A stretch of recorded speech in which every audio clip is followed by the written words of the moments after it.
Well, welcome, and I am your host, and my name is Britton.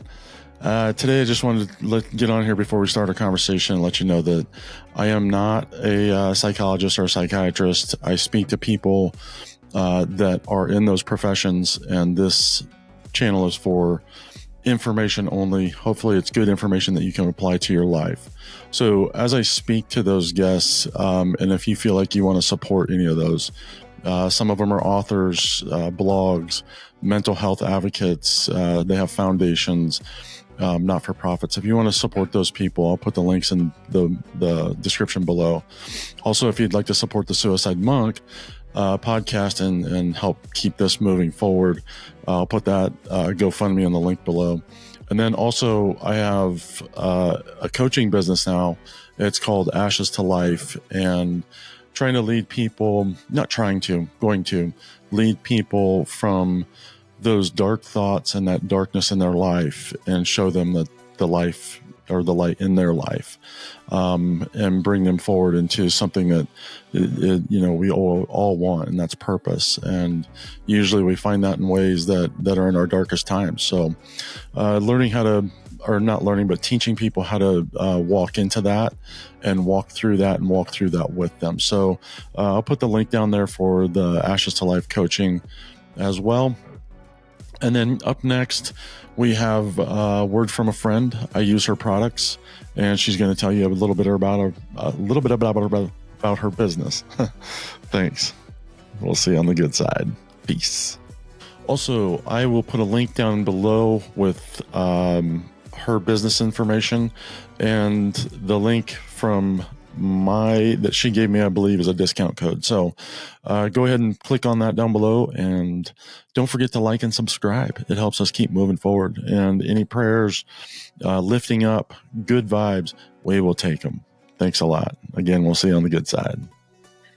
Hi, I'm Scarlet Raven, and I am the head alchemist and founder of White Fox Medicinals, which is an all-organic, earth-based plant medicine remedy company where I make effect-based tinctures and topicals to help you feel healed, whole, and totally loved.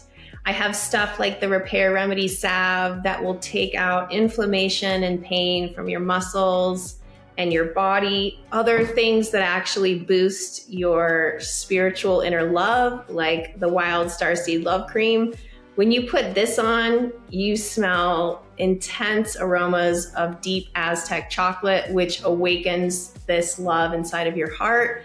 This is edible. You can use it as a body cream. I also have a whole line of tinctures. Some of them heal the nervous system. Some of them boost your body's ability to heal itself. So whatever you're seeking for whole physical balance, that's going to incorporate your body, your mind, your soul, and your spirit, then I have some beautiful healing offerings for you. So go check it out at whitefoxmedicinals.com, and I'm happy to get you all set up. Well, welcome to the Suicide Monk, and I am your host, and my name is Britton. Today we have Leland Holgate, and he's got a pretty profound story. Looking at your story and hearing from a friend of ours, it's incredible. And I've already passed your story on without even knowing the full thing.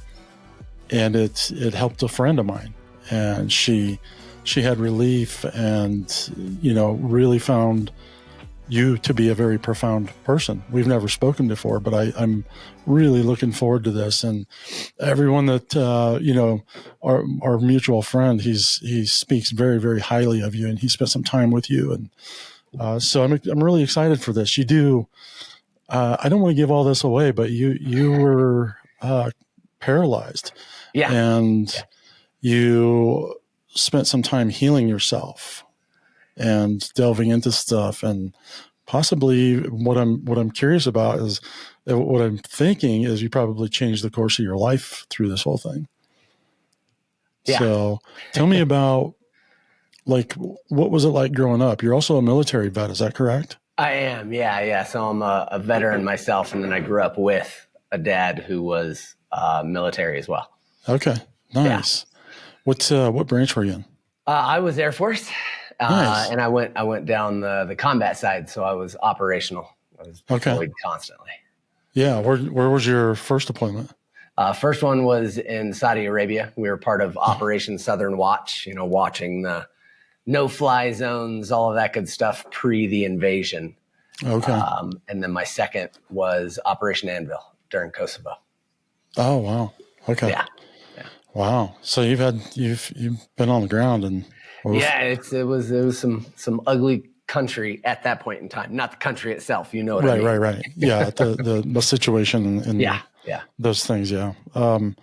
So what was it like growing up with a military dad? And I mean, you guys probably moved around a lot. I'm assuming.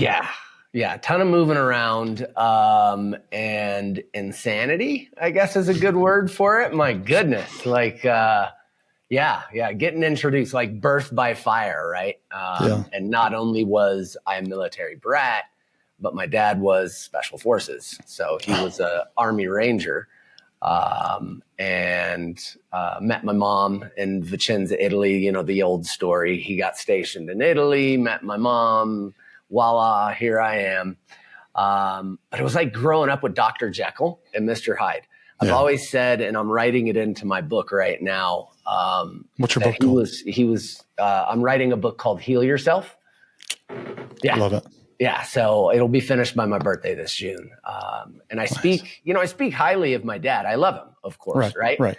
But he was my biggest hero and the monster of my life, all mixed into one. So like I said, it was like, when I think about my childhood, it's like insanity is the best way I can describe it. Like, here's this loving guy who has 5 kids, I was the first of 5.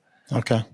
Loves all of us, family guy, all these things, Mormon, all this other stuff, but then on the other side of it, just problems with anger and rage, and you could tell my grandpa did this stuff to him, kind of thing, to the point where I was his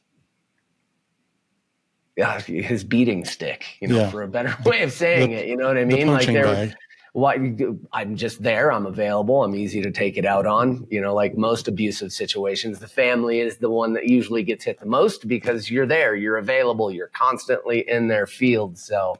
Yeah, it was interesting. From a very young age, from the age of 5 on, I was broken and beaten constantly. I was pretty much ready for combat before I even joined the military. He was unbeknownst to me, he was training me, just not exactly the way you'd like to train your children. Right. No, I understand that, man. Yeah. So, it was an interesting dichotomy to see this family man, really loving dude. And then boom, all of a sudden, Mr. Hyde came out, and that was it. There was no more loving family man from that point. I spent most of my childhood, keeping him away from my mom, keeping him away from my other brothers and my sister. Like anytime I even saw there was a chance for him to go after one of them, I'd pick up a stapler and throw it at his head, or, something stupid, just because I knew it would be attack mode on me, and then he'd at least forget about them for a moment. Yeah. Wow. So, yeah. Yeah. Been there. Oof.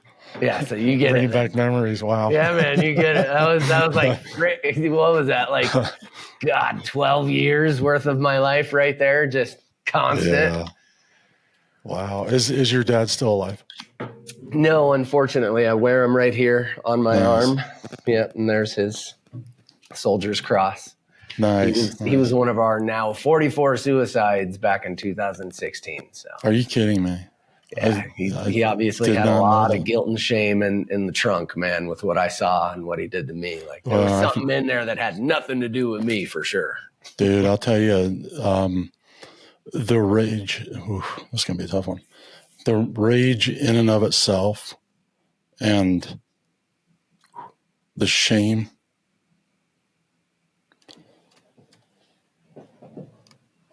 It's enough. Yeah, it's enough. A lot. It's enough to see yourself do the things that you do to the people you love. Yeah. So I get it. It's a rough bid. I understand it well. But, you know, I'm also coming out the other side of that and understanding that, you know, shame is a very powerful, powerful thing. I didn't even know I had shame. That's how powerful it is. Yeah. You know, it's one thing to beat yourself up and have this poor language towards yourself. It's another thing to have all this shame festering underneath the surface, creating all this chaos to keep itself hidden. Yeah. And it's the very thing that perpetuates the avalanche within our minds. So really great way to say it. Yeah, absolutely spot on. Yeah. Wow. Wasn't expecting this. I was like, no, I'm not going to need my toilet paper roll today. That's why I always keep mine ready. We're talking about breath work, man.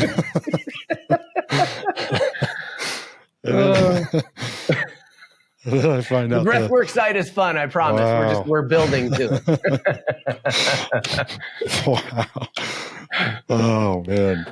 Yeah, I got knocked off that. I didn't expect that one coming. I didn't even see that one coming. I'm like, yeah, it's not even about suicide. It's about breath work and the things he's going through. And didn't see that one coming, man. And then the relation of how that is and how deep it is for me. So I feel for you, man. I'm sorry that's the outcome for your father and for you. Thank you.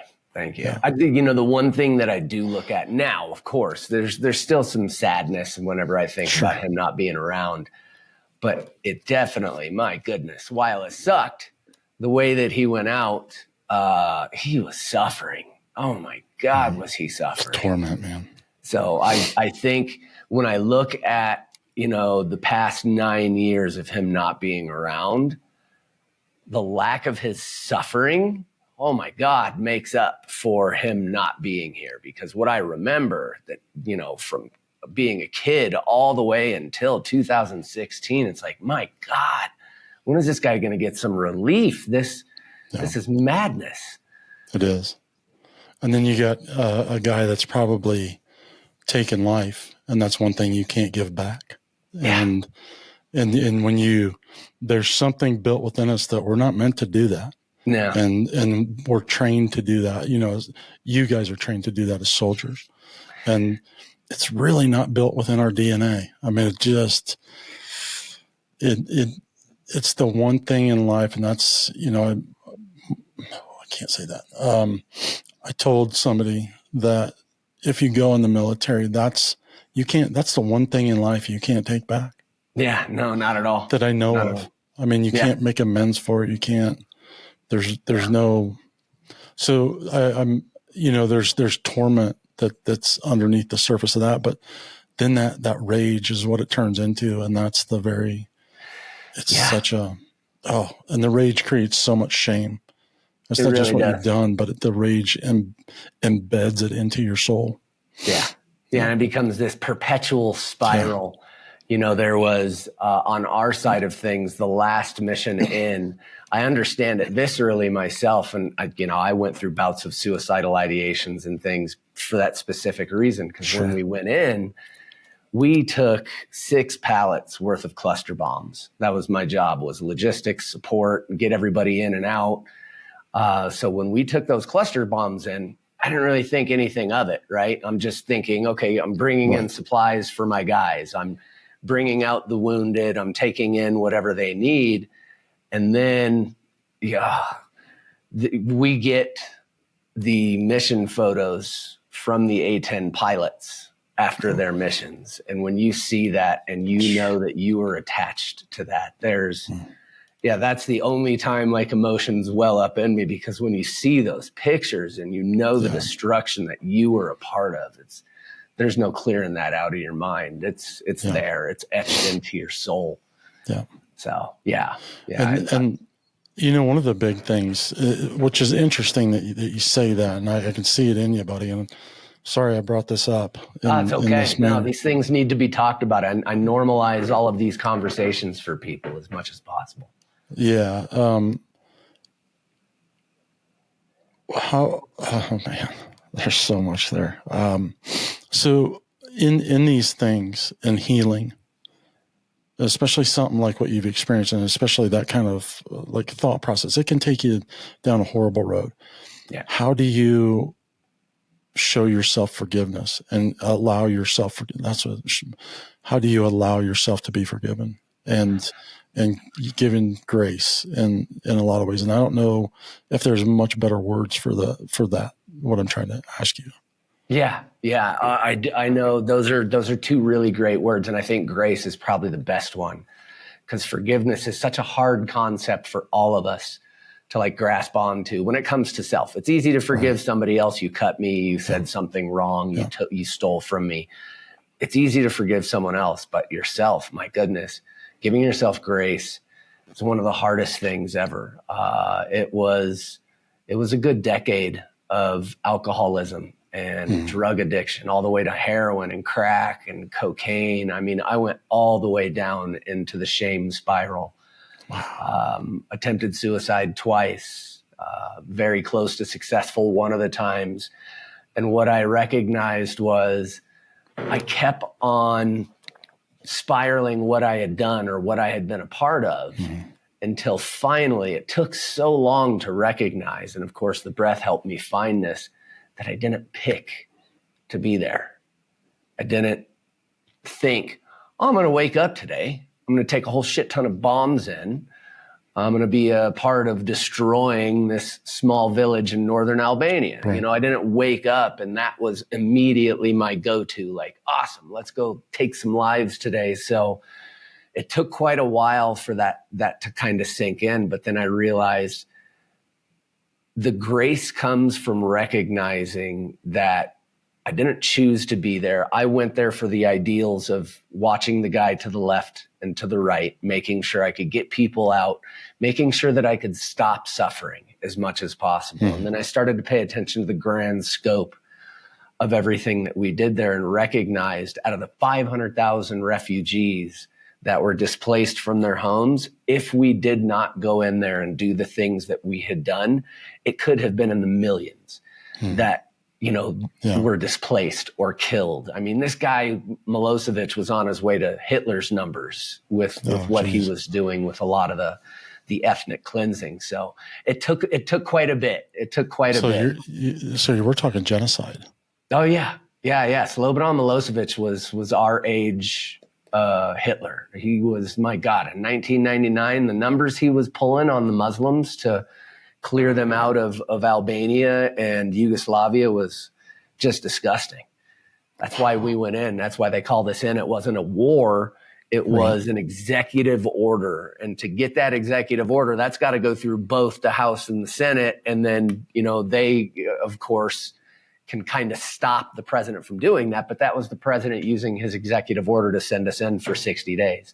And whenever that happens, they send in special forces. They send us in to support them in logistics. And so that was part of me recognizing, like, this was a big deal. Like, there was going to be some horrible shit that was going to continue to happen if we didn't go in and do what we did, which doesn't make light of the things that I hold inside of myself, but at least let me recognize this isn't your choice. This isn't your fault. You were a part of something. And this is what happened. And that's when that grace started to enter for me, was to recognize, like, this wasn't a choice, dude. You were a part of something. Does it suck? Yeah.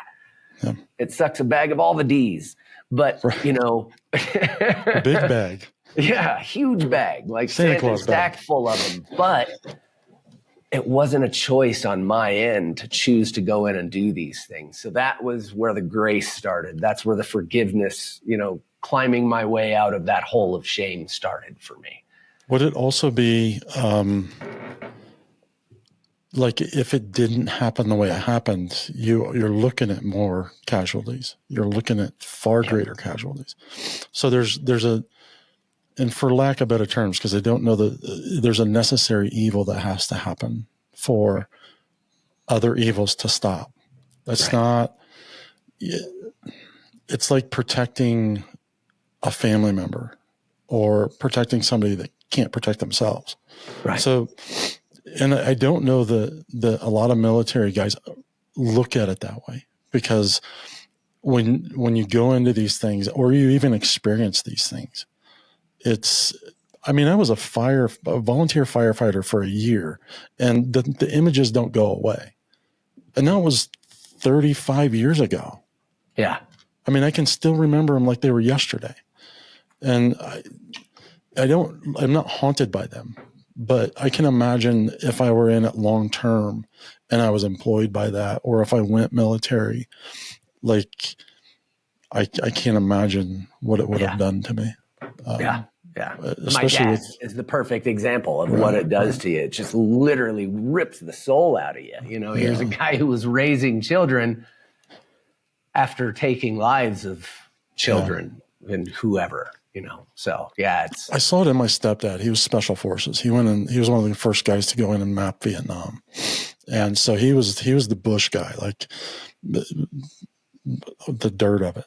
And I can't imagine what he went through, but I saw him face down in a bowl of spaghetti a few times, drunk by 6:30. Yeah, and it's we don't realize what our country puts the young men and women through. We really don't. So thank you so much for sharing that part of your story. Like that is huge. I did not expect that. That is, that's so, I'm so glad you're here and talking with us about this stuff. So let's move on to the next chapter. We got something good coming here. Yeah. I didn't even know that was coming. So. A lot of that detail isn't in like my bio. So I leave it for those special occasions like now, where occasionally it gets to come out. Yeah. Thank you, man. Thank you for blessing us with that. That's just unbelievable. From my understanding, you had gotten in a car accident. So 2019 was the car accident, and we'll come back to that. Okay, perfect. But in 1999, when we came back from Kosovo, so we came back and they gave us a 3-day pass, right? Which means go blow some steam out of your butt, right? Go. That's where they promote us. Like, go get drunk, go find women, go. Oh my God, go think about something else right now. And you can imagine, like, we're used to jump school, jumping out of aircraft. We have weapons, we blow things up. So we're not going to come back and just take a nice leisurely bike ride and that's going to cut it, right? So we went out to the lake in Arkansas. I was stationed at the Rock there, Little Rock. So just north is a place called Greer's Ferry Lake, Heber Springs. And we go up there to, boat and hang out, cliff dive, all those, fun and extreme things. And it was my turn. We're getting pulled behind the boat on this inner tote, and I goaded the driver to stop driving like he was in the Air Force. This was a Marine. And apparently that was enough to like giddy up, like kicking the horse and like, that did it. Okay. Yeah. He didn't want to hear that. All I heard was it was immediate throttle to the max. And I could just feel the skips getting less and less, like, oh no, this is not good. This is not good. And then he cut left. And the moment he cut left, it's like I saw everything that was about to happen. I got flung off of this thing like a slingshot, and the people on the shore, all the witnesses there were like, yeah, I never saw a body bend like that. He skipped like a rock for 100 yards. And when you hit water, for anybody listening or watching this, when you hit water at high speeds, high velocities, I was going probably 50 miles an hour. It's like hitting concrete. It was solid rock. All I remember was blackness, and that was it. So at that point, I had hit my neck, and I was floating face down. So one of my brothers, Tony, love you so much, thank you, saved my life, ripped over on his wave runner, picked me up and wore me like a belt because he just noticed I was limp noodle, floating face down, tore ass to the shoreline and got me to the shore. Well, I don't believe in coincidences. But there's a state trooper sitting right there. I don't know, having a coffee and donut break, whatever he was doing. Right. He was sitting in the state park and he was right there. And he got flagged over immediately, which I know is what saved me. because come to find out, I had snapped my neck at C1 and C2, and it had completely turned off my breathing, and it had stopped my heart rate. So I was dead for a little over 3 minutes and 48 seconds. Oh.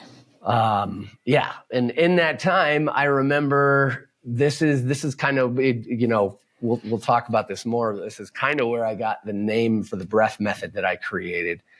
It was like I had went home. It was the most peaceful experience I had ever had in my life. I tell everybody constantly, I'm not looking for it, but when death comes for me the next time, I'm not going to be scared, because that stuff that's relief. It was just peaceful.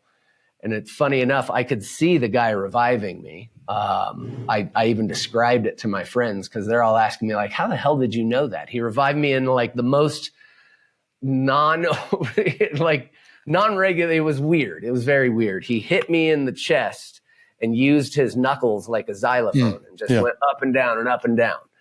And boom, got my heart started, thank God, right? But the whole time I'm just sitting there, and there's no thoughts in my head. There's no feelings popping up, no worries, concerns, just absolute peace as I'm watching this dude go nuts on my chest like a xylophone. And then I came slamming down into my body, complete contrast. You go from absolute sheer bliss to what the hell moment, you know, horse collar around my neck. I'm in the back of an ambulance, beeps, beeps. There's EMTs around me working and stuff. It feels like I was flashbanged, because I could hear muffled talking. I can't make them out. I don't know what the hell he's saying, but you hear, there's all these sounds going on, and it took a minute. So it felt like I was flashbanged. I had to wait, took a couple of minutes to come back into it. And then finally I came back to hearing the firefighter, who was my EMT, yell out, you know, Holgate, can you hear me? Can you feel that? Can you feel that? Holgate, can you feel that? And after a while, I tuned in to recognizing he was trying to get me to come back, like trying to get me to pay attention. But I was like, what are you talking about, dude? You know, I was still kind of hazy, the horse collar around my neck. I can't move anywhere. You know, you're just completely locked in. I've got this sheer pain at the back of my occipital lobe, right? Where that, you know, horse collar's just resting right on the back of the bottom of my skull. And it's just throbbing pain. Oh my God. I can't even describe the level of, you know, from 1 to 10, 1,000 at the pain scale. It was ridiculous. So this guy's asking me, you know, what, can you feel that? And eventually I get a little upset. I'm like, dude, what the hell are you talking about? And he goes, oh no. Something you never want to hear from your pilot. You never want to hear that from your EMT or your doctor. You don't want to hear, oh no. Oh, no. So, don't do that if you're an EMT. Don't say, oh no, if they can't answer your question, damn it. Because of course you can imagine that spiked my cortisol. I was like, what? Oh no. What do you mean, oh no? I've already got a horse collar around my neck. How much worse could this get? And that right then is when I tuned into, where the hell are my arms? Where the hell is my legs? Why can't I feel anything in my chest right now? Like, what's going on? Every time I would swallow, there's this weird weakening sensation as it got down, you know, a little further. And that's when I tuned into, I can't feel anything below my throat. Nothing below my Adam's apple is turned on right now. All I can tune into is this sheer, nagging, throbbing pain in the back of my head. So I went from peace and absolute bliss to absolute sheer terror. Like, oh my God, what the hell is going on? I can't feel anything. And when we got to the hospital, they did MRI and CT scans and found a silver dollar size contusion at the upper spinal column, right at C1, C2. So compression injury from, you know, C1, C2, like clamping down on the spinal column itself. And yeah, so and you can imagine, this is 1999. So you can imagine the crap that they're telling me. Like, neuroplasticity was just a baby. We didn't know that you could heal or regenerate nerves. We didn't know any of those things. As far as we knew back then, you're screwed. If your neck hurts, we burn them. Burn those things off. No worries. Yeah, exactly. Yeah. You're in pain, we'll just burn it off. Yeah. Wow, man. Yeah, dude. So what? Now what? Then what? So you can imagine 3 days, self-loathing, woe is me. Here's the doctor telling me you got a bad rap, can't heal nerve tissue. This is probably never going to come back. I can't tell you. You may get some of it back. You may get part of it back. Maybe you're lucky and you get your arms back. Or like the stuff these guys were saying to me was, I was wishing I was back in combat. I was like, God, just put me back in the mess, please. I'll take that over this. Any day. Just have somebody shooting at me. I don't want this anymore. I don't like this game, whatever's happening here. Yeah. So 3 days. And I was even asking my SF, my special forces buddies, I was like, you know what to do, man. Go find the sodium pentothal, 25, micrograms. Let me drift away into sleep. There's no way. I'm 19 years old. Like, I was just given all the power in the world. I was allowed to jump out of aircraft and doing some of the craziest things that you could ever imagine. I'm going to live like this the rest of my life? Nothing? Like, feeding tubes and no. So it took 3 days of really going in on myself and not wanting to survive from that point forward to finally waking up. Like right around the third day is when all of my SEER training, for those who don't know what that is, that's survival, evasion, resistance, and escape. If anybody's seen like G.I. Jane or, any of these other movies, it's our POW and concentration camp training. It's, they teach us how to survive, how to evade, how to escape. And then they beat the living crap out of us to simulate exactly what's going to happen. So all of that started kicking back in. And in SEER training, they're constantly beaten into you. There's always one more thing that you can do. Never give up. Always try to escape. Always try to evade. Resist, resist, resist. You are not forgotten. We are coming for you. There's always one more thing you can do. 3 strikes, you're not out. One more thing you can do. So it just kept revolving. It kept revolving. And then finally, when the doc has given me one of his managing life expectation speeches, I just went nuts. I was like, F no. I went nuts on him, like, bro, enough with all the limitations and the wheelchair ramps and all this other, I'm not going to get it back. And the moment I did that, I got this little shoop right down my scalene muscles into the tips of my shoulders. And I was like, what the hell was that? Like, okay, all right. I'm listening. I'm paying attention now. I don't know what the hell that was, but this guy doesn't know what he's talking about. That's all I know. So yeah, that was right about when I interrupted him. I was like, Doc, I don't mean to be an asshole, but I need you to get the hell out of my room and tell Jeff and Tony to get in here. We got some stuff to talk about, bro. That's amazing, dude. So yeah, that was just the start of it.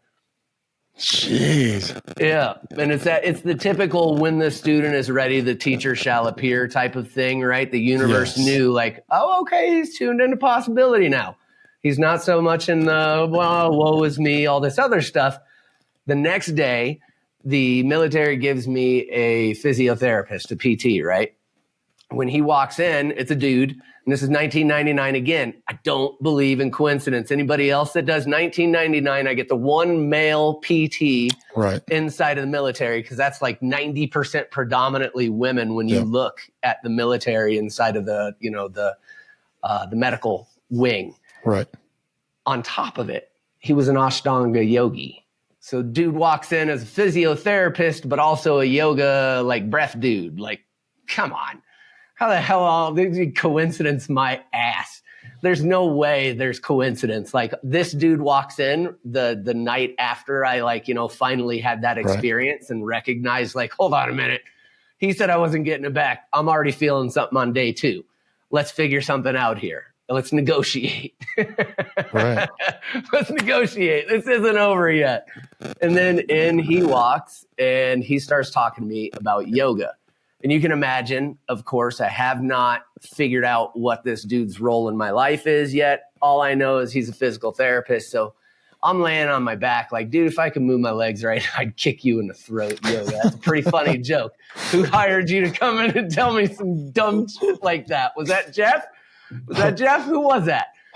And that's it. So of course I calmed down a little bit when he started to explain. He's like, no. We're going to do the typical stretching. I'm going to be moving your limbs and all this other stuff. And I'm going to have you focus more on breath and mindset control, because that is 90 to 95% of yoga. You know, he said out of 196 sutras, or what they call threads of knowledge inside of yoga, 192 of them are all about mindset and breath control. 4 are all about those poses you see on the Lululemon commercials of the hot 20-year-old in the, spandex get up or whatever. There's 4 out of the 196. So yeah, after he told me that, I was like, all right, I'll calm my tits a little bit. My bad. I didn't mean to go off on you. I just thought that was a prank. You're talking about yoga.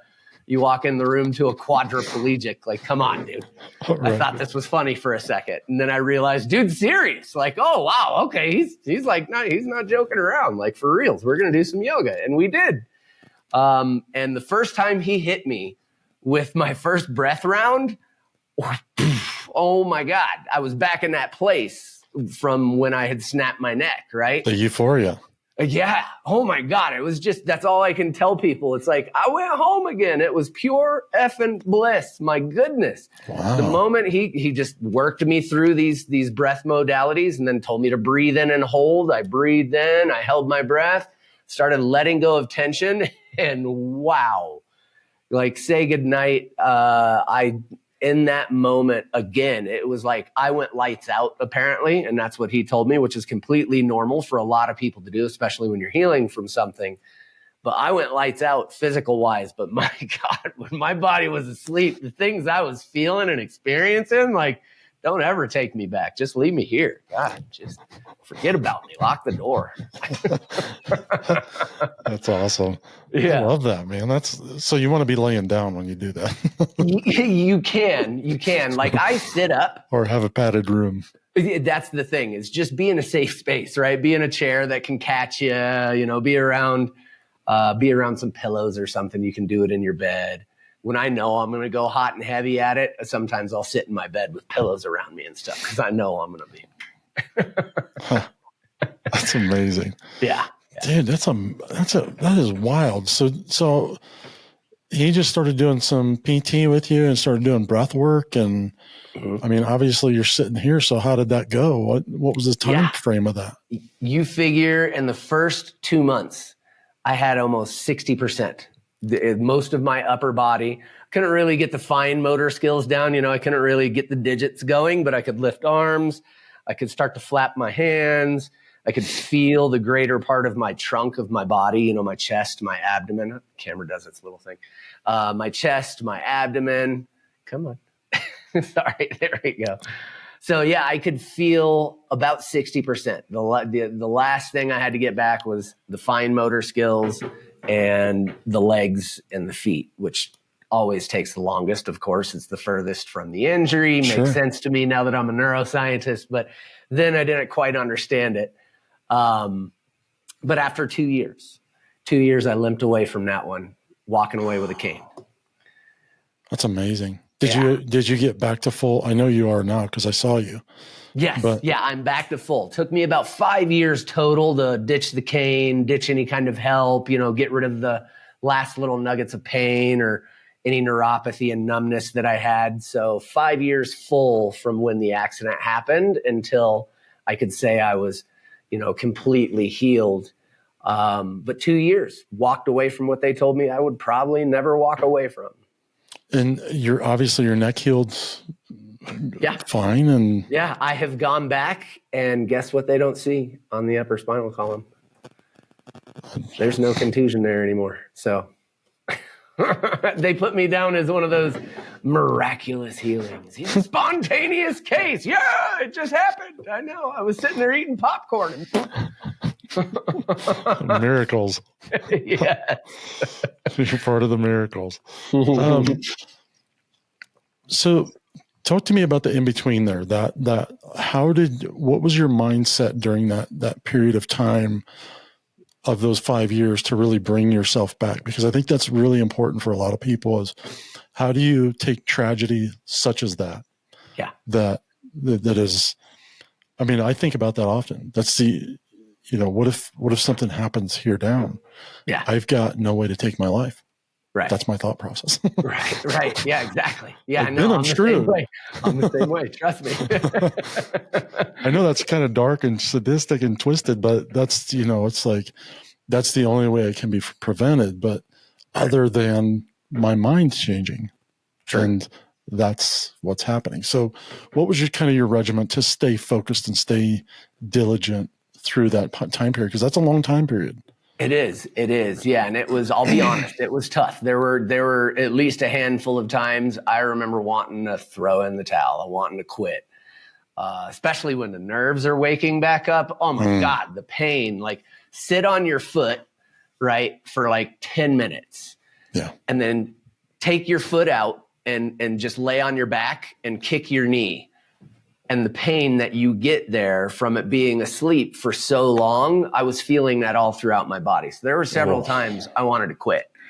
Either I had taken steps back, you get so much back and then all of a sudden it disappears on you the next, week or whatever else. And you're struggling. So it was a constant reminding of myself of what I wanted. What do you want? What do you want? Remember what happened when the dude said the thing and then you said, no, F that. This is what I want. Keep doing that. So it was like that moment was like burned into my brain that I just had to keep focusing on what I want. Okay, yeah, today sucks. A whole bag of D's again. But I know tomorrow will be better. Something's going to happen because I'm just going to keep on focusing on what I want. I'm going to keep doing. I mean, I went ham on the breath, all the yoga exercises, stretches, but bugging the crap out of the nurses to move things for me, friends to move things for me. I was just relentless. I wouldn't let go. Once I recognized the possibility, that was it. There was no other option. All the ships were burned. I was going that way. You go. That's key right there. When you realize the possibility, there's not much that can stop you. Yeah. And that is, and I say not much. I'm not sure that there's anything that can stop you, but I'm in the not much stage. So I get it. There's still going to be things to try. Right. Yeah. Well, no, it's like, I'm moving forward in this, putting a lot of my past to rest and putting a lot of forgiveness towards it and grace. So I'm in that stage or in between where this is where epiphanies start to happen and ideas and creativity. So I love this period. This is where realization, and you're in this, even though it's hard and it's difficult and your mind wants to default, there's this perpetuation of there's something more beautiful ahead of me than what I've lived behind me. And when you have that realization, even though these things are kind of haunting you and still trying to get in, they're starting to peel away and that light starts to enter in. You're like, oh, I can do this. Yeah. Yeah. They start to lose their emotional charge, right? It's like, there's the thought, there's the feeling. It's not near as strong as I remember it. Okay. I can keep on pushing through this. It's that awareness stage is a super powerful place to be in. I think a lot of people scare themselves back when they reach that position. I know I did at a certain point. We can talk about that in a minute. But in that stage, I remember it was like, it's a fragile thing because you can sit in this space and enjoy it like you are and like I did, even though there may not be a whole shit ton of enjoyable things to focus on or to experience, right? Just that knowledge and awareness that there is much more on the other side. I don't know how the hell I'm going to get there. I don't know how the hell or when this is going to happen, but I know that the possibilities exist. And in that space, you can allow yourself to sit in what I like to call the kiln, right? Everybody wants that beautiful vase. Well, that vase sat in the cooker for hours and hours. And that's kind of the space you're talking about. And it's a super powerful place to be. It really is. It's a catalytic place. Nice. I love that. I love the way you put that. That's awesome. So you said you were going to, what were you going to say? Man, I'm so lost. Like It's all good. It's all good. I'm off tilt with this whole thing, man. I just didn't expect that. You can. I think I had mentioned, like, so many people let themselves scare back from, and I did. I had one of those moments, because here's the thing. What I noticed is I was going at this to solve the issue, right? Mm-hmm. For 2 years almost, I didn't even remember half of the crap we did in Kosovo. I didn't even remember that we were the first plane into Kenya when the embassy got bombed, when we were stationed in Saudi Arabia. I didn't think about all these things because I was locked in on my physical healing, right? So of course you can imagine now, after I get back to walking, and now I've got my cane, I'm walking, I'm limping away. Now all combat stress starts to settle back in. Now I'm dealing with, the pain and all these other things that's still happening from the physical side of things as well. And then, of course, all this mental stress starts coming in, because I start seeing and feeling and smelling the things that were happening in Kosovo. The very last memory that I have was us exiting the combat area. We were 17 miles over the Albanian border, which was the enemy border at that point in time. So we're 17 miles over the Albanian border. And as we're exiting, we get lit up like a Christmas tree. We're in a C-130, big cargo aircraft. And we get lit up by a surface-to-air missile site. They didn't fire, or else I would not be having this conversation. You're, on takeoff. You're not going to get away from a SAM site in a friggin' cargo plane. But they lit us up no matter what. So, bitching Betty's going off. And as part of my job as the C-130 loadmaster, I'm in that rear cargo window. Like, boom, that's my station. And I'm looking for this thing, because that's the first stage, is find the damn missile so I can guide the pilot to, and I know this is crazy and it's counterintuitive to thinking, but I guide the pilot to turn into the missile. That's my job. Because then you cover up your engines with your wing, and it takes the heat plume away, or at least minimizes it. I see no smoke. So for 8 to 10 minutes, it's just, the most annoying, loudest alarms you can hear. It's like a 12 Richter scale earthquake with us going up and down and left and right. And he's yanking and banking, because as far as the pilot knows, we're getting chased down by smoke. There's something coming at us to bite us right in the ass. So that was the last memory that I had. It was just 10 minutes of absolute unfettered chaos. Yeah. I've never been involved in something so chaotic for just a short amount of time that created so much of a standing memory for me. It felt like 2 days went by. Wow. Right. And you look at Rangers, you look at Green Beret, these special forces, battle hardened dudes, vomit bags are coming out. They're looking at me, Ghost White, like, arms are up in the air, bro. I got nothing I can do here. Just like you, all I can do is throw on a parachute and jump if this thing's coming after us. So yeah, it was the most powerless I had ever felt in my life coming out of the combat arena. At least on the ground, I could have pulled my 45 out of my flight suit, or I could have reached my M4 at the back of the aircraft and got to my rifle. There's nothing you can do in the air when a SAM is coming at you. Like, you're just hoping, sitting there hitting the chaff and flare, hoping that thing takes off. So yeah, that was the last memory coming out of Kosovo. And all of that started coming back once I got back up on my feet. Why? Because I didn't have this locked in focus, 0 point. There's only one direction that I'm going. I achieved what I set out to achieve. So mission accomplished. Next mission. Well, apparently it was time to handle all the stuff that was in the trunk, and it hit me like a ton of bricks, man. So immediately started down the whole VA psychology spiral darkness of hell. First appointment came out with 8 different medications, benzoprine, Zoloft. I mean, you name it. Dude gave me antipsychotics, antidepressants, and benzos all in one go. Oh, and then some ibuprofen, because they throw that thing. They throw just rub some ibuprofen in it. That's that in there. That's the military. You got a broken bone? Here's some ibuprofen. Like, oh my God, dude. So yeah, I walked out of my first appointment with 8 medications in hand. And I'm only, I'm just now turning 20, right? I'm just shy of my 20th birthday. I don't know these things yet. I'm not studied like I am now. So I start popping these things. And don't you know, I start feeling a little bit better right away. Takes away a lot of the visions, the feelings, all of, the nightmares that are revisiting the insomnia that I was having, because that would just play over and over in my head. The moment my eyes closed, boom, and it was there. So I just didn't want to sleep. And finally, these things kind of helped me.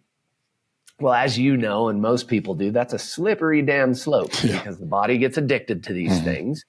And then I had to start taking double what I was taking before. Like just a month later, it's 30 days later. And I'm like, Doc, what the hell's going on, man? I'm having to chop down like 2 of what you're telling me to take. Oh, let's get you a stronger one. Let's switch off to a different medication. Here, let's add this one in. And then I was up to 12 medications at one point in time that they had me going round and round on. And it's, as you can imagine, there's just nowhere that they'd be able to take me that would give me the relief that I was looking for. So eventually, within 6 to 8 months of starting that whole thing, I started drinking. I started, because I noticed, oh, look, the alcohol like intensifies the feelings. Sure, I know that Doc said don't drink with it. Why? This is fun. I like it. So drinking started first. And then it got to the point, same thing. It's like, shit, you plateau. Your body becomes really attuned to these things. You build up this tolerance really quickly inside of the body because your body's basically getting lazy. So at a certain point, that was when I decided, like, well, let's go ahead. And I heard this is like heroin, so let's just go try some of that. And I started with snorting it first, and that felt amazing. And then of course that went to freebasing it next, and then all the way down the slippery slope to where I was shooting up. Just to numb pain, just to get rid of what was happening here, what was happening inside of the body. It all just became too much. So while I had regained my function and my ability to walk, I was now null and void, stamped zombie. You might as well just stamp me right on the forehead. No one's home. Because that was basically my life for the next almost decade. My God, I got swallowed in that hole for quite a while. How did this affect your relationships, your friendships? It was pretty bad, especially. You have a military like bondage there. Yeah. So how did that affect those? Because I'm assuming that was still in effect at that time. Yeah, there were still, of course, my brothers, there were a handful of them that stuck around, right? Everyone else, of course, cockroaches or rats leaving the ship, you know what I mean? Like everybody's bailing like, wow, this guy's a douchebag. This he just lies about everything. He's manipulative. He's angry. This guy is a rage freak. I don't want to be anywhere near this guy. Oh my God. So thankfully I had, those that would still take pity on my soul.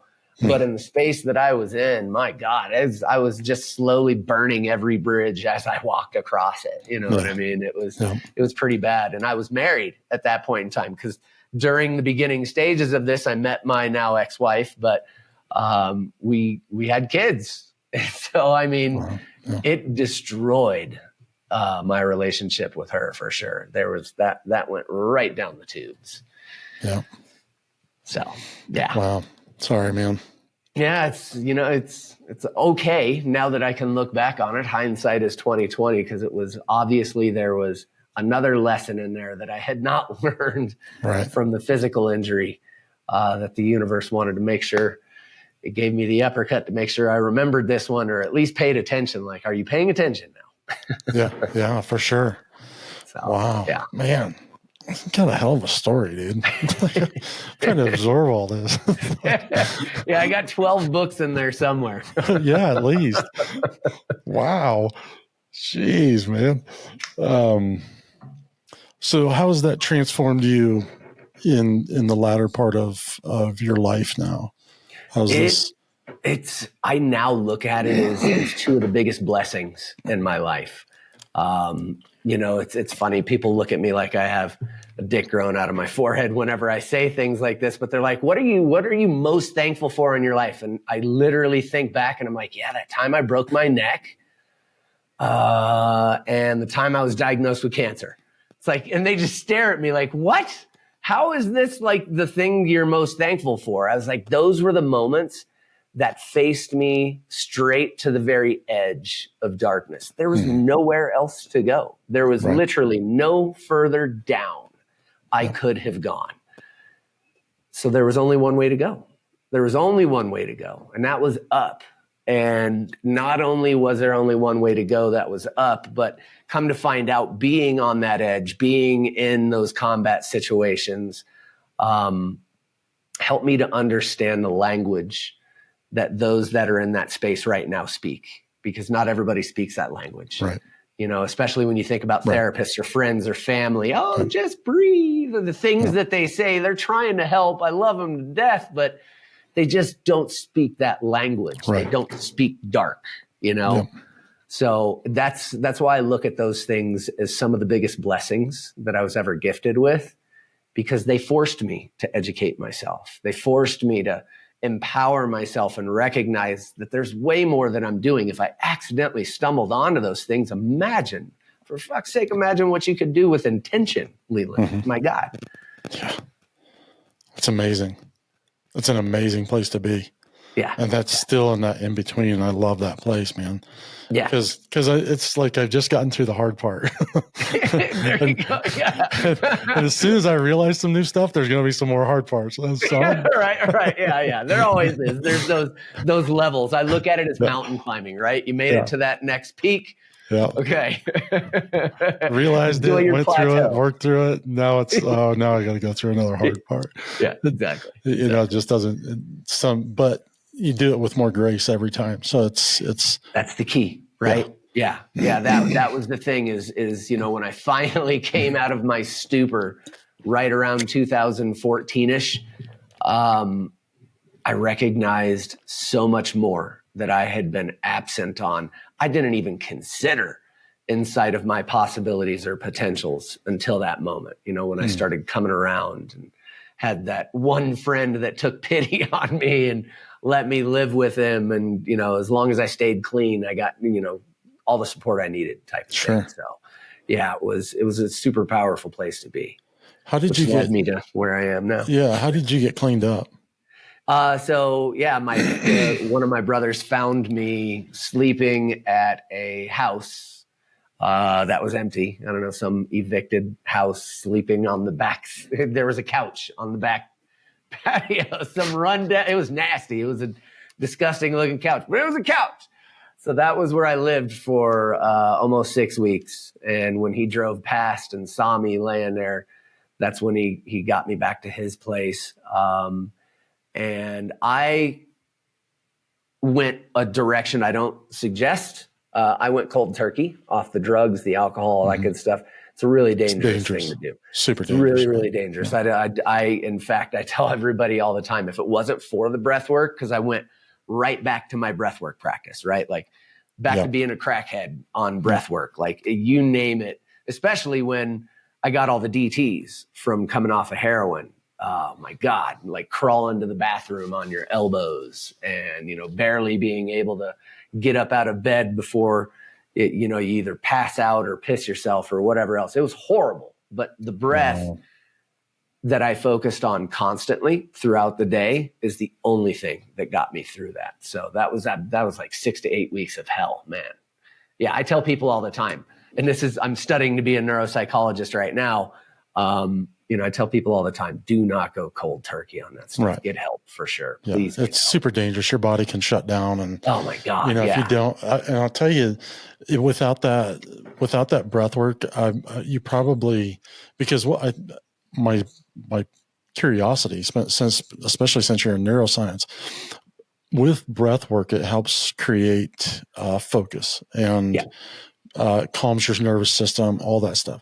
So my thought is that also creates neuroplasticity, because you're entering into a state of, would it be homeostasis? Is that kind of a exactly. You're moving into a state of homeostasis, neurogenesis, and a couple of different things. Yeah. I'm an uneducated man. I had no idea. You know things. I know more than I thought I did. You know things. Yep. Yep. Wow. So that's my thought, is like meditation and breath work also create that neuroplasticity, because you're entering into a space of without the stress, to put it simply. Yeah. So, you're moving into a state of rest and digest. You're literally taking your body, like you said, into a parasympathetic, relaxed state of being. All the gut stuff turns on, your serotonin starts to produce, all the stress hormones de-escalate or downregulate. And so if it wasn't for that, I definitely would have been in a really, really bad place for going cold turkey. And I recognize that, because I do a lot of meditative breath work because of my anger and rage. And, that's helped me a lot, especially with road rage. Basically just started slowing down, doing 1 mile, 2 mile an hour over the speed limit, and a lot of breath work. A lot of in through the nose, out through the mouth, and focus. Like I have a focus word. It's like, just focus, And that's like, I start breathing. I'm like, be still. And that actually brings me into that state. And I can do it very quickly now because I've practiced that. Good. That's a good place to be in. One of the things too that we notice, there's a lot of research that's out on this now, and I'm furthering that research as I'm working on my master's right now in biomedical neuroscience. And one of the things that we know for a fact now is when you enter those states, your body is upregulating trophic factors as well, which are all healing molecules, stem cells, even at a certain point. Literally neurogenesis. Your body is creating brand new pieces of yourself the moment you enter into these very meditative states. So there's a lot more research that we're going to be doing, but there's plenty of it out there to show you something as powerful as breath work can shift absolutely everything inside of you. Well, I believe that's where, because I'm diabetic, I'm not saying I can heal my diabetes. I believe it's possible. I just don't have type that. 1? Yeah. Yeah. Okay. But I also, I believe that I have the capability of helping my body heal, because I get a lot of cuts and sores and they don't heal.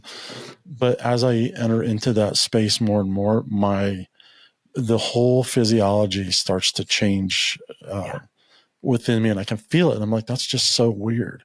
Right. And there's points or times and I hate to say this, but I can feel the neuroplasticity. And it's true. It's true. I feel it all the time. It is undeniable. Really? Okay. Once you get to the place where you're, like you, practicing these modalities, meditation and breath work, when you're practicing them all the time, you can tell when you slip into that state. You can feel it through your body. You know what I mean? There's waves of energy. And in fact, here we can give some of them like an expression and experience to like kind of check it out themselves, but there's no way to miss it when you're in those states. Like, for a fact, you're like, I'm creating new parts of myself right now. This is epic. I feel great. Well, I did that breath blast. And now, I'll tell you this, it was more difficult for me because I have, COPD. Mm-hmm. So, I had one collapsed lungs and 2 bouts of pneumonia. Really long-term pneumonia. So it really messed up my lungs. But here's my thing. I believe that I can heal these babies. I really do. Yeah. And I'll tell you why. And I didn't think this was possible. I did a psilocybin journey about 8 months ago, and it really shifted my ability. It broke down walls in my brain and the things I'd built over time. But during that, I felt my chest open up. Yeah. And I could breathe for the first time in a very, very long time. Yeah. I was in Colorado Springs 6 months ago. No, I'm sorry. It would have been a year ago. September, it would have been a year ago in Colorado Springs, 5,500 feet. Could not breathe. Could not. I had to leave the state because I was at too high an elevation. I'm sitting at 7,000 feet right now. And I've been at 7,000 feet for months. I can hike at 12.5. Yeah. Now. Yeah. I still have COPD. I still struggle. But after watching your stuff, I'm like, there might be something that I can do here to really strengthen the internals of my body, but also the externals. So take me through I did the 5-minute breath blast this morning to kind of experience it. And it was heady. How'd you feel? It was, I mean, I want to go through it again because I didn't get the full surge, but I was like, oh my God. Like, that's what that is. Cause I couldn't complete some of it. Yeah. But I think as I exercise this and do it a little more, I'll have more strength to bring. Well, I know I'll have more strength. Yeah, you will. And to your point, I have worked with several people now with COPD, advanced COPD, and also asthma, all different levels of asthma. And every single one of them have regimented themselves on the breathwork and noticed a nominal shift and change in their power and ability to breathe, the ease of breathing. Just like you said, to your point, it's all about when you look at it inside of breath, it's called your BIC, right? We have to elevate your breathing IQ. Okay. All of us, especially in the Western culture, especially if you've been a rage freak like us, you're a chest breather and you're a mouth breather. 100%. It's just what you are. You know, welcome to the Western culture. 83% of us breathe out of this damn thing, and we breathe from up here. Oh, I'm always doing that. I even was this morning, I'm just doing this. I'm like, why don't you just sit still, dum-dum? So there we go. Yeah. As you train yourself, right? This area here, from your diaphragm all the way up inside of the Western culture is one of the most unused parts of your body. Ever since you were a baby, you knew what the hell you were doing.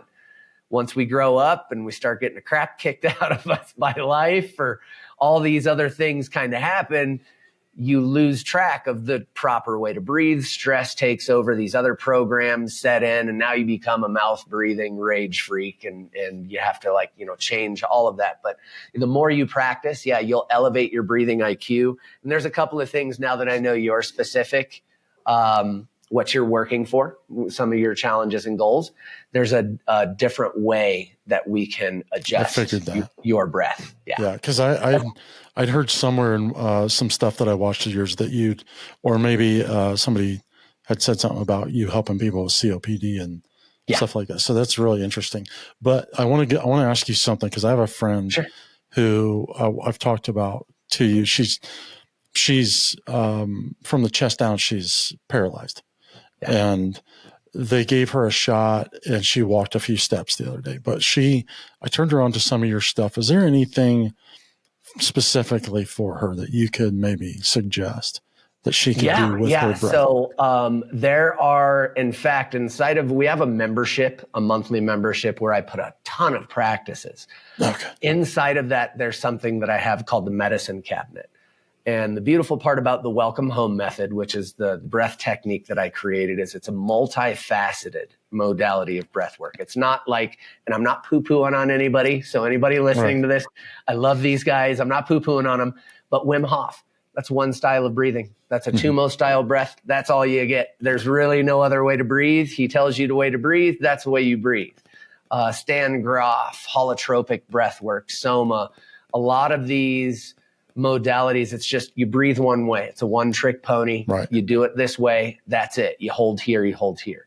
The beautiful part is we employ inside of the welcome home method several, from qigong to yoga to many other breath techniques that I've taken from ancient cultures, and then mixed in with these patterns that I have found with a lot of the evidence-based science. So mixing the West and the East together. So you went Bruce Lee on it. What's that? You went Bruce Lee on it. Yes.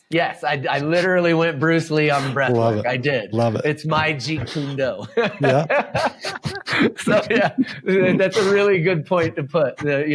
He had Jeet Kune Do. I have the welcome home method. So, but inside of the medicine cabinet, as you can imagine, just like it sounds, you have a headache, you have cold, flu, whatever you're dealing with, one of the things we have in there is spinal cord injury section. For those that are dealing with spinal cord injuries, neurological disorders like MS, we have huge success with MS. Like, you should hear some of the testimonials I get back from my patients and clients. It's amazing. cancer positively affected. So I think after this, we'll talk. I'll get you some specific stuff for her. Please do, because anybody that's listening that has a spinal cord injury, just know I have things for you. I have very specific breath practices for you, very different breath holds and stuff like that. So that's what's beautiful is I can tailor this to somebody's specific needs instead of just, here, go breathe like this. Right. Dude, I love that. Thank you and I'm looking forward to that secondary conversation to really put something together for some people and point them in the right direction. Because I have not a direct friend, but a friend of a friend who's got severe MS and he's in the stages. And so even in these later times in life, that would be where the deterioration's already happened. Yeah. It would be still very, very helpful because I'm assuming there's pain with that. Yeah. Absolutely. Because even if we can just manage the pain, right. Elevate the endorphins, turn off all the stress hormones, at least stop the disease from, its destructive rampage. One of my advanced MS patients actually hasn't felt anything for over 10 years below his belly button. And that's because he's reached, the further degenerative stages where you can't walk. He's riding a wheelchair. And he's been practicing for 4 months and he's already squeezing his toes. He's feeling his legs, his butt hurts. He went into his doctor and he told me it was one of the scariest appointments that he's had, even though it was one of the best appointments. He's like, he's Scottish. So you can imagine the accent as he's telling me this story with all the fucks and shits and all the, he's like, this guy walks in and his ghost white and his jaws dropped. And I thought he was going to tell me I'm about to die tomorrow. He tells it way better. And literally all of that just to tell me your blood's the best I've ever seen it. And, you've got all these, the counts are through the roof on normal levels. Your nerve test came back. Like, what the fuck are you doing? What are you doing? Like, this is amazing. How are you doing this? He came back from that appointment, like super, super, like he's in to the point where dude's breathing like 6 hours out of the day now. He's like, what else do I got to do? I'm going to be breathing the rest of my life. Oh my God. That's amazing. Well, and it feels good when you find something that really improves your quality of life like that, especially breathing and meditating. That's why it's automatic for me because I found the relief from it and it just automatically kicked in. And, I do it one way, but it's a very basic thing that calms my being. So that's now, good. And now you're talking about there's, and it makes sense. It makes total sense. You increase your oxygen, you increase your blood flow, you increase the oxygen in your body. Yeah. Everything starts to work a little better. What do you know? Exactly. Stress we don't hormones, think about cortisol go down, all these happy hormones and drugs in your body go up. Like, I like that. Cholesterol starts to balance out, your hypertension starts to balance out. Exactly. Everything starts. So what you're explaining is, and the way I've put it in my own life and is balancing all these different types of modalities too. It really does create a balance in your life. Yeah. So if you look at like on a instituting different things, meditation, prayer, eating, exercise, finances, they're balances. And if you don't go extremes on these things, you can find a really beautiful walk. Yeah. And as you like sway, you're like, no, I don't want that anymore. I don't want that anymore.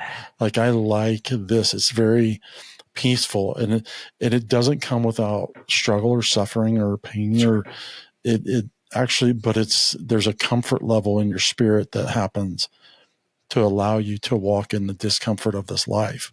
Huh. Yeah. Interesting. Okay.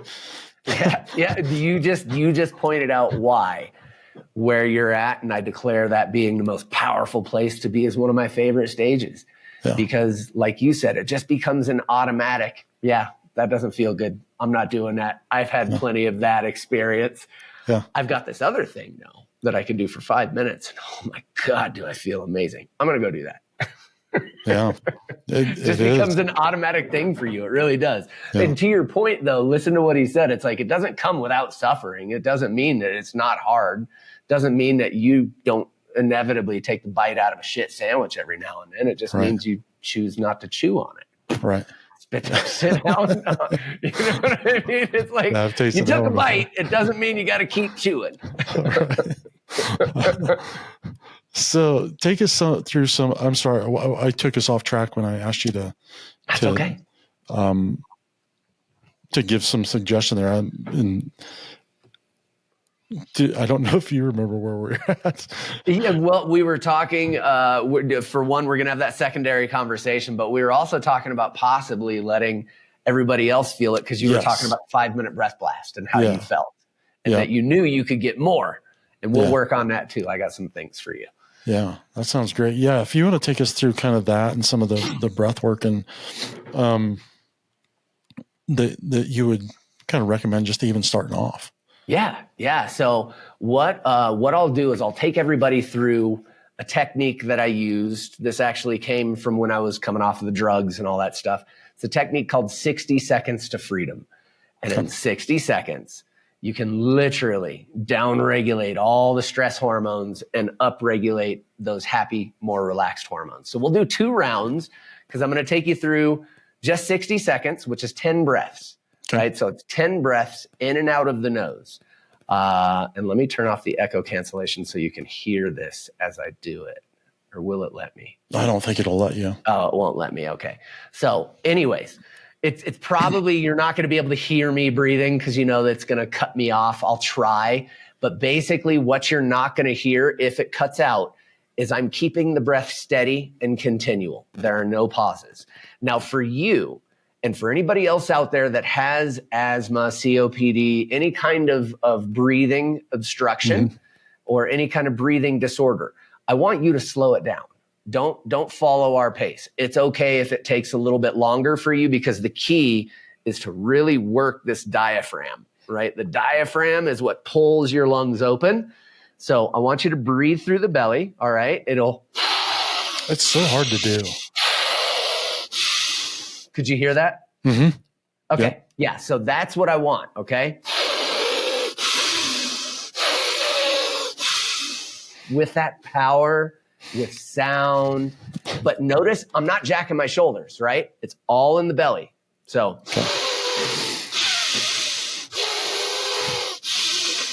just like that, all right? We're going to do 10 of those, 10 in and outs. On the 11th, I'm going to tell you to breathe in. When you breathe in, I want you to hold your breath, but the key here is I want you to just melt. The body naturally starts to tense up when you hold your breath, right? Hold your breath. Let go of your face, and I'll remind you, shoulders, let the body go, and just sink in to what you created for yourself. If I pass out on film. It's okay if you do. Well, you can clip it later or something. Right. I'll be back. All right. So just wherever you are, sit back in your chair, and a heads up really quick. Please don't be driving or walking. I have gotten calls from people that are like, man, I tried that when I was driving, and woo, are you kidding me? No, what are you doing? Dude, you're readjusting the oxygen to your brain right now. Yeah, exactly. You're turning the dials on your body right now. Let's not drive while we're playing in those spaces. So find your way into a chair or that safe place. You're sitting up, and just let your hands rest on your knees. Let your eyes soften or close. Just take a couple of regulating breaths in and out of the nose, just nice and slow and deep. Just settle into the moment. We're going to breathe in and out of the nose. Breathe in all the way up, and hold for just a minute. Hold your breath. Let your shoulders your diaphragm, fall. Right? What's that? Inflating your diaphragm. Yes, inflating your diaphragm while you breathe, right? So breathe in all the way. Hold your breath. Just let go of tension for a moment. Sit in this space for just a moment. We're breathing in and out of the nose, through the mouth. Exhale all the way.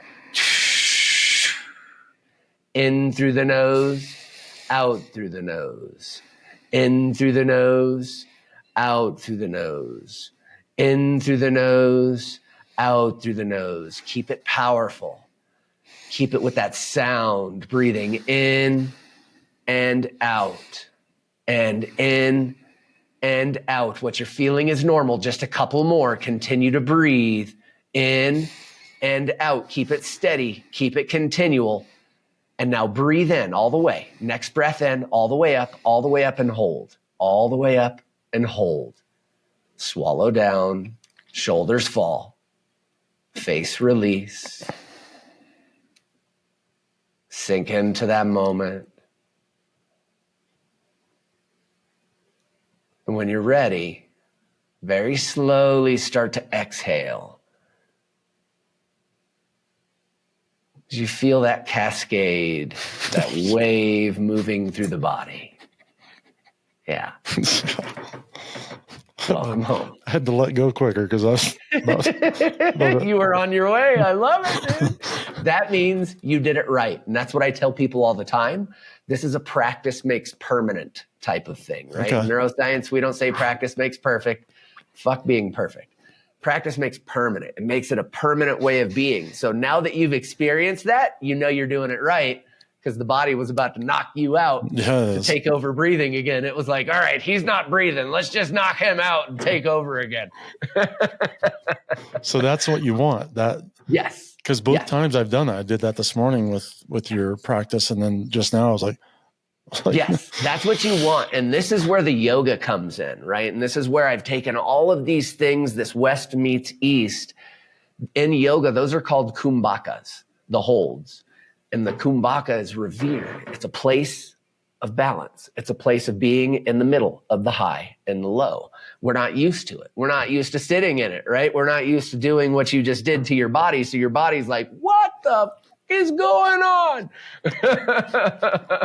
So the more you sit in those kumbhakas, which is all about swallowing down, I tell you to swallow down because that's a technique that they use in yoga and also in Qigong. These monks, when they're doing their breath, will swallow and just slightly push a little bit of pressure into their belly, which removes a lot of the pressure from the head.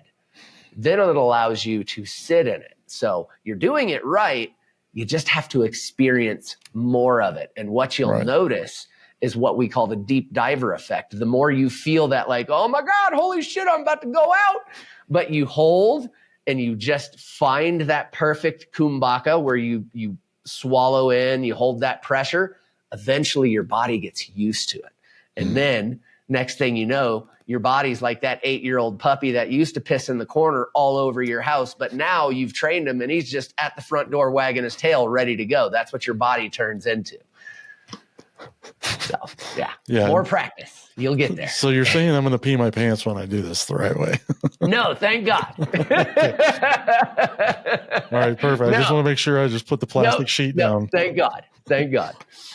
Just a good analogy to show you. It's like you're feeling that now. Like the more you train it, your body will be like the puppy eventually, like just waiting for that. Like, are we doing this? Come on, let's go. Yeah. Yeah. I know what you're talking about because that's how I feel when I go automatic and start breathing. It's like, okay, I feel like I'm entering into something that is part of my being now. Yeah. And start instead of it's trying to combat that reactive nature that was only built on a foundation of falsity. Yeah. That's the protective nature that I enter back into.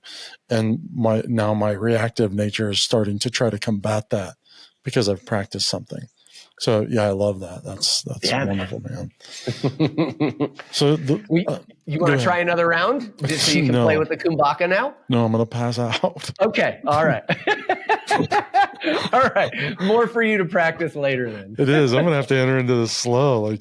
But no, take us through the steps for, I'm still feeling the effects of this last one. So yeah, you will. This is what's beautiful. And this is why I created the medicine cabinet and everything else. Basically what you just did was hyper oxygenated the body. You pushed your carbon dioxide out of the body. For just a moment, you became what's called hypocapnic, very low on carbon dioxide, very high on hyperoxygenated, right? Which equals what? It equals alkalinity. The more oxygen you have, the less CO2 you have. That's the only way you can control alkalinity in your blood. I don't care how much water you drink that's alkaline. You can eat all the alkaline food that you want. The thing that controls alkalinity throughout your system, not your gut, but throughout the rest of your system, is your oxygen and CO2 levels. So you literally just created a very alkaline state in just a short amount of time. Not to mention, when you held your breath, that's called hypoxia, intermittent hypoxia. Right. Your oxygen starts to descent through the floor. Your carbon dioxide starts to elevate. So in those moments, you're hypoxic, right? You're very low on the oxygen. You just went from hyperoxygenated to hypoxic. We use this on purpose. It's called acute intermittent hypoxia, as you know, of course, as a firefighter, and used acutely. And in those small stages, you're actually increasing, as we talked about, those trophic factors. You're creating brand new neuromodulators. And neuromodulators are things like serotonin or dopamine that can control entire regions of your brain. Wow. Neurotransmitters are one nerve talking to another nerve over a synapse, right? These neuromodulators activate entire brain regions: serotonin, norepinephrine, dopamine. There's so many other that are out there that are neuromodulators, and you just created a ton of those. And when you create those, the half-life is anywhere from 4 to 8 hours. Yeah, I'm buzzing right now. Good. But in a good way. I'm like, this is really wow. It's easy. This is the only thing that I'm okay with ever getting addicted to again in my life. Yeah, this is, I'm like, okay, I want to do it again, but I'm afraid I'll pass out. Well, now that I described to you that kumbhaka and how to swallow and just slightly, if you feel like you're going out, press your belly out just gently, right at the top, right? So if you swallow, try it. Notice how it stopped right below your sternum, right at the bottom of your rib cage. That's where you push. So if you feel like you're going out, I tell you to swallow down, let your shoulders fall. You could do just a little bit of and just pushing the belly out will give you another moment without that pressure cutting you off. So it's right under the solar plex, really, is what I just felt. Exactly. Okay. So that is the trick. Under that soft part of the cartilage of your solar plex. Yep. Is where you just push. Gentle pressure. So if you feel like you're about to go out, that's because all the pressure is up at the top of the head, of course. Blood flow's cut off for a moment there. You're hypoxic. Of course, the body's response is, knock him out. Let's take over. So if you play with that kumbhaka, you can sit in these spaces longer and longer. I've gotten to the point now where I've sat in these things for like 4 to 6 minutes, man. It's just pure bliss. Like, really? Wow. Yeah, it's amazing. Yeah, I mean, I feel good. I'm just like, it's like this bubbling. It's almost like a carbonation in the body. Yes. Yes. You have literally just hyperoxygenated every cell in your body. So whenever you're holding for that moment, when carbon dioxide starts to come up, here's what a lot of people don't know. Carbon dioxide is actually what tells you to breathe. It's not a lack of oxygen. You can have, in fact, because we're mouth breathers in the West, we are fine on our oxygen. Our problem in the Western culture typically is that we are too low on our carbon dioxide. And you want to know how I can tell? Exhale and hold really quick. Blow out all the way and hold. Yeah, there we go. See what I mean? You can't do 3-4 seconds. We're like, oh my God. So in the Western culture, our issue is that our CO2 tolerance is through the floor. So in these moments, your carbon dioxide tolerance is through the roof because we just blew it all out of you. There's nothing to tell you to breathe. So you can hold for a long time. And then once it starts to elevate, carbon dioxide is actually what opens your arteries and veins. It's a vasodilator. It actually makes your blood more supple. So that's what you're feeling is you now have a shit ton of oxygen, your arteries and veins are wide open, and you just created a whole bunch of new neuromodulators and new chemicals and compounds that are all being accepted into your membranes, the cell membranes. So, wow, yeah, that's amazing. You did that. So this didn't just heal your body. This created neuroplasticity to heal your brain. But how, I'm assuming you had assumptively, we haven't talked about this, that there was PTSD, imbalance in your, like your, I don't know, it's not the neurological system, which there would be, but in say like the thyroid. My psyche was. Yeah, but also like chemical imbalance. Huge chemical imbalance because of the psychological issues. Yeah, so like blood pressure and things like this. I don't have all those names for those things, but do you understand what I'm saying? Like those things that they put us on medication for. Absolutely, hypertension, all of that good stuff. Yeah. I had all of those issues, of course, especially any of us that have dealt with any kind of anger or rage issues. Yeah, you've had bouts of hypertension. You know how that feels. Yeah. Now, my belief, and I haven't gotten fully into the breath work, but as I've entered into a meditative, because I do breath work with meditation, my blood pressure seems to be getting better. Like actually, it was the lowest it's ever been. Yeah, I was in the green on the bottom side. There we go. Yeah, for that same reason, you're now lowering all the stress hormones, right? With your meditation. Same thing with the breath. When you're doing breath, you're lowering all of the stress hormones, and then you're taking longer, deeper breaths, which means what? More CO2, which means more opening of your arteries and veins. So of course, if your arteries and veins are open, your blood pressure automatically starts to plummet. So what are some of the other benefits? I mean, is it possible to like thyroid and like start balancing? It's really, you're beginning to balance your body. My mentor was Dr. Joe, worked, at his retreats and volunteered for him. So I'm plugged into his community. And right now we have Dr. Joe Dispenza. Sorry, not everybody knows who's that. I know a Dr. Joe, but it's a different Dr. Joe. Okay, yeah. So if you don't know Dr. Joe Dispenza, you'd probably enjoy his meditations. Okay. So another neuroscientist, chiropractor, amazing quantum scientist who is out there with millions of people following his meditation methods. Okay.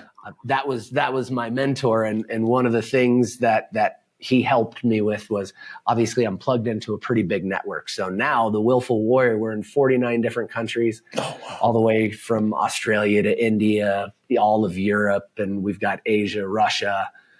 So we have thousands of people practicing the breath work. All of that to say, there isn't a condition that I haven't heard of yet that isn't positively affected by the breath work. Like, you name it. We've got type 1 diabetics that, they're still using insulin, but they're like, dude, I forgot yesterday even, and I'm fine.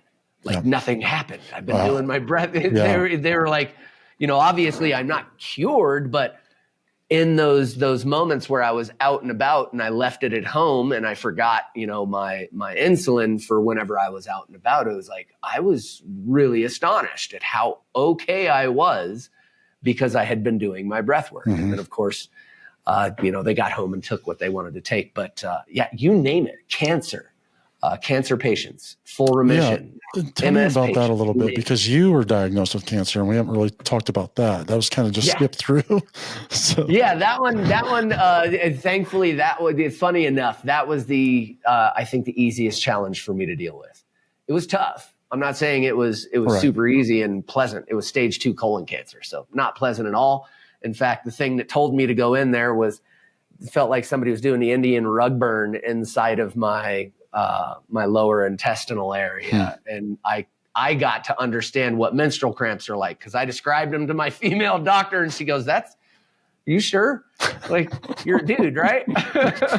No, you can have a baby. That sounds like menstrual cramps, like what you're describing. So it sucked. It sucked really bad. But after I got that diagnosis, I had already come back from all the things that I had come back, turned my life around to the point where it's like, from this point forward, I don't give a shit what it is. If I get smacked with it, I know I can deal with it or completely reverse it, you know? So at that point in time, I just stopped eating, started doing my intermittent fasting, started doing a lot of diet shifts. And, you know, that's the key. Is you mentioned this earlier. You mentioned all of these different exercise, diet, you know, all of these different things. It's important to do them all. And that's, again, what cancer did for me. It was like, oh, yeah, you haven't been doing your yoga. You haven't been doing this. You need to get better on your diet. So it made me clean up my act. And in 18 months, I was in full remission.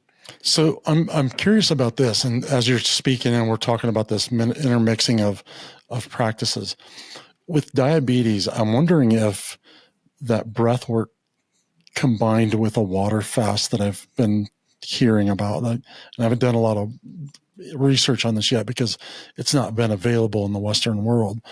Right. And, you know, resetting that system in a way with these combined things, because there's times where I can fast. I can go all day without food.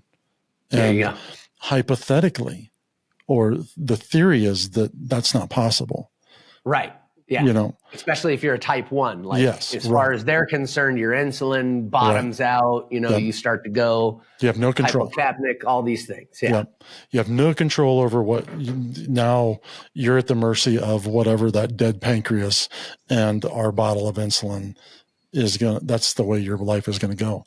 Right. I'm thinking, you know, internally, I don't think that's true. You know, there's the theory behind it's possible that it's an autoimmune. So what does that mean? Well, we reset the system. Yeah. You know, fire that thing up, shut it down and refire it up. Yeah. Yeah. You know? I'm certainly on that side of the possibility scale with you. Good. Because, you know, I don't want to be alone in it. Yeah, no, oh my God. After the things I've overcome and the things I've watched other people overcome, like, yeah, there's an extreme possibility that you're right on there. And you've overcome not just a mental situation, it's a physical, you know, you've gone down the warrior's path of both, and which is fascinating to me because that tells me it's possible. And, you know, it may not, we get focused on like suicide. And, oh, well, that's the extreme. No, it can be overcome. Anything that we decide that we're not going to take this anymore. And this is what's happening with my anger. I broke. I'm like, I don't have the energy to fight my rage anymore. And so now this entered into a whole new path for me and a new opportunity, a new possibility. But as soon as that happened, when I stopped, I was like, I can't do it. Creativity started again.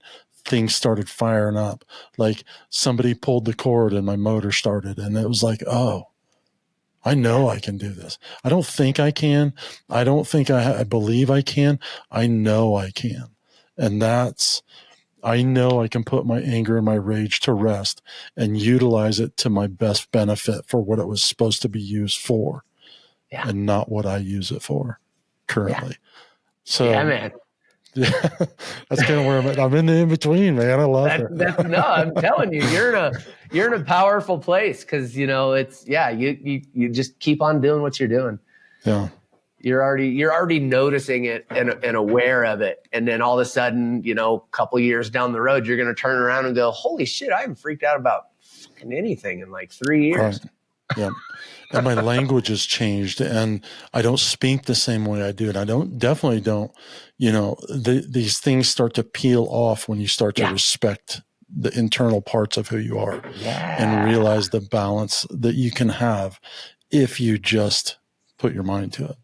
Yeah, and absolutely. And that's the wild thing. Our brain and our mind are so powerful to that we've gotten ourselves in this ditch. We have the ability to get ourselves out.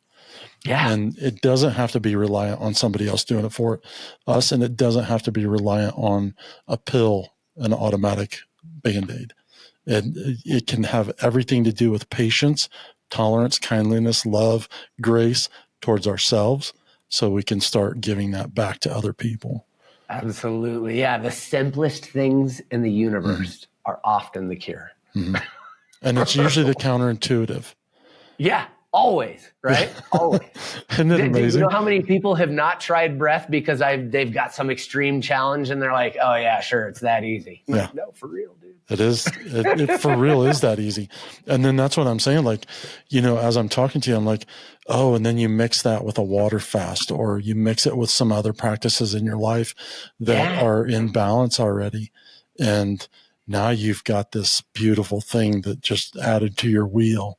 Yeah, man. I mean, the round table of balance in your life. That's kind of what I'm looking at right now. Is I love it. Pushing these several different things, not going to extremes on them, but pushing them in a way that balances my life, and then pushing the ones that need to a little bit harder and a little bit further, because those are the ones that are challenging me and waking my body and my mind up. There you go. I love it. Yeah.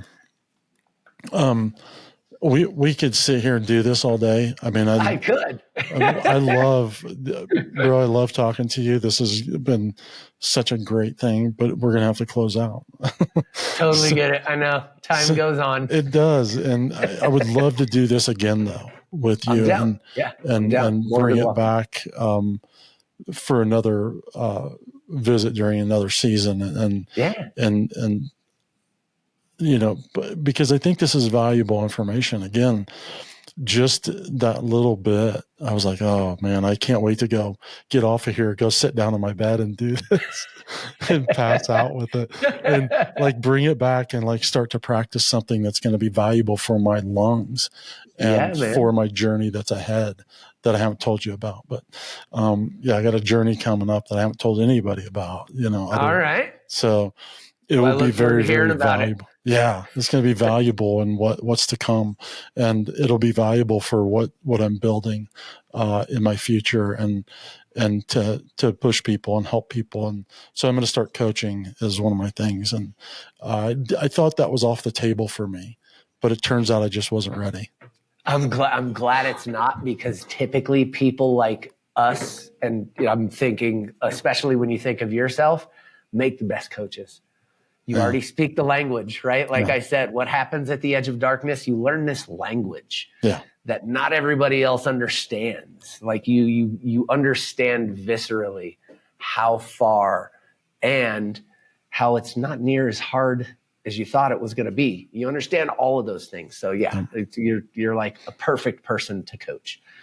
Yeah. And I wasn't sure, and I was like, okay, maybe that's just not my thing, and that's okay.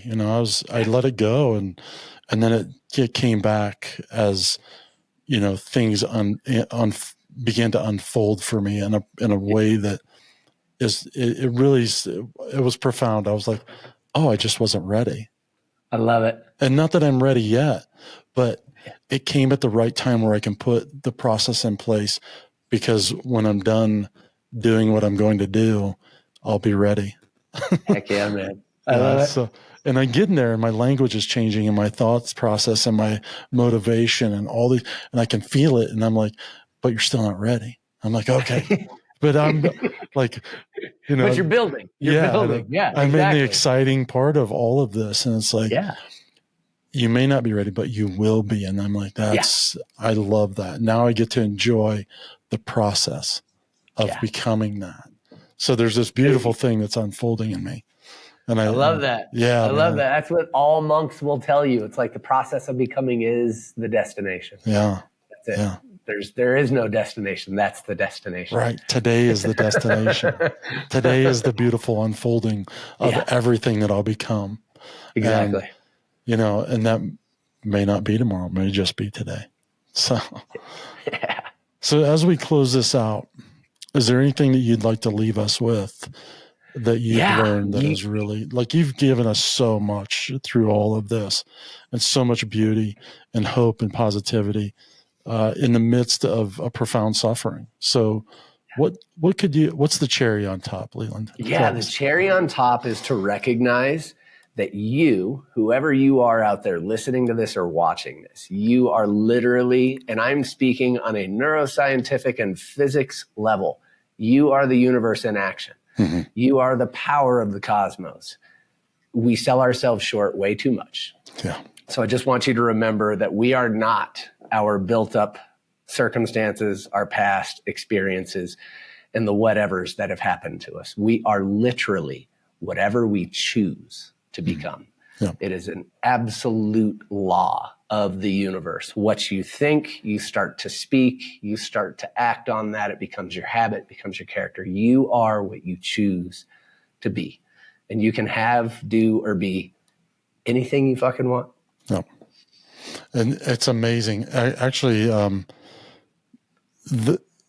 learning to become what I was meant to be. That's what I was built to be. What I have the empathy, kindness, love, all compassion, all of that stuff. That's what I was meant to be. How I utilize that is starting to show what it was purposed for. And I love the process of this. And that's the unfolding, or I show up, I do the work, and I watch the beauty happen. I don't worry about the process or the outcome anymore. I get to watch it unfold every day in different ways. Sometimes that's in failure and anger and frustration, but that's what keeps me moving forward. It's now the motivating factor for what I can become instead of being the thing that debilitated me. Yeah. Love that. Wow. Yeah. Dude, thanks so much, Leland, for being here. And, my pleasure. And being a part of this podcast and, sharing your knowledge and your joy and the things that you've overcome. I can't thank you enough, man. I appreciate it. So thank you, brother. It's good to be here. We'll see you on the good side. Yeah, sounds good. Well, thank you for joining us today in this conversation. And next, we're going to have a word from Scarlet Raven from White Fox Medicinals. Thanks. And we'll see you on the good side. Hi, I'm Scarlet Raven, and I am the head alchemist and founder of White Fox Medicinals, which is an all-organic, earth-based plant medicine remedy company where I make effect-based tinctures and topicals to help you feel healed, whole, and totally loved. I have stuff like the Repair Remedy salve that will take out inflammation and pain from your muscles and your body. Other things that actually boost your spiritual inner love, like the Wild Starseed Love Cream. When you put this on, you smell intense aromas of deep Aztec chocolate, which awakens this love inside of your heart.